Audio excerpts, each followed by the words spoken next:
अक्सर लोग रामायण और महाभारत को मिथकीय मान लेते हैं क्योंकि इनकी मूल घटनाओं की ऐतिहासिकता लोगों को ज्ञात नहीं है। एस के पांचाल के वंशावली आधारित आर्य इतिहास चार्ट के अनुसार महाभारत के युधिष्ठिर का समय 900 ईसा पूर्व के आसपास का है। दी इंडस कोड में वे ग्रहों की खगोलीय स्थिति के आधार पर महाभारत युद्ध के प्रारंभ का समय 911 ईसा पूर्व इस प्रकार बताते हैं। The planet story website NASA JPL data का प्रयोग करके 3000 ईसा पूर्व तक की खगोलीय परिस्थिति का पता लगाने में सक्षम है।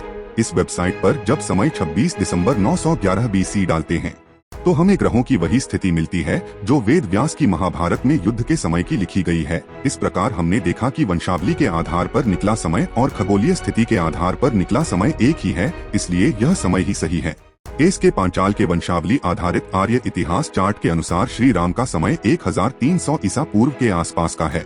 दी इंडस कोड में वे ग्रहों की खगोलीय स्थिति के आधार पर श्री राम के जन्म का समय 1344 ईसा पूर्व इस प्रकार बताते हैं। The planets today website NASA JPL data का प्रयोग करके 3000 ईसा पूर्व तक की खगोलीय परिस्थिति का पता लगाने में सक्षम है।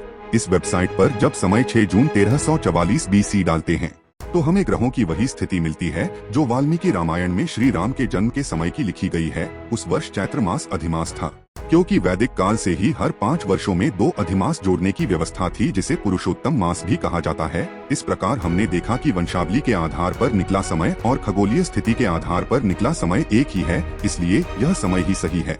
ऋग्वेद में अत्रि ऋषि द्वारा सूर्य ग्रहण देखे जाने का उल्लेख है। नासा के डाटा के अनुसार 1385 ईसा पूर्व में आए सूर्य ग्रहण की उम्र रेखा उसी चित्रकूट के पास से गुजरी थी जहां अत्रि ऋषि का आश्रम था। रामायण में भी श्री राम का वृद्ध अत्रि ऋषि से मिलने का जिक्र है। इस तथ्य से भी श्री राम के समय की पुष्टि होती है। रामायण और महाभारत के समय को बहुत लोग 12,000-15,000 साल पुराना बताते हैं। ये अतिशुक्तियां हैं क्योंकि भूविज्ञान के अनुसार पृथ्वी पर पिछले हिमयुग का अंत ही 11,700 वर्ष पहले हुआ है। ऐसे में बड़े राजतंत्रों का उदय संभव ही नहीं था।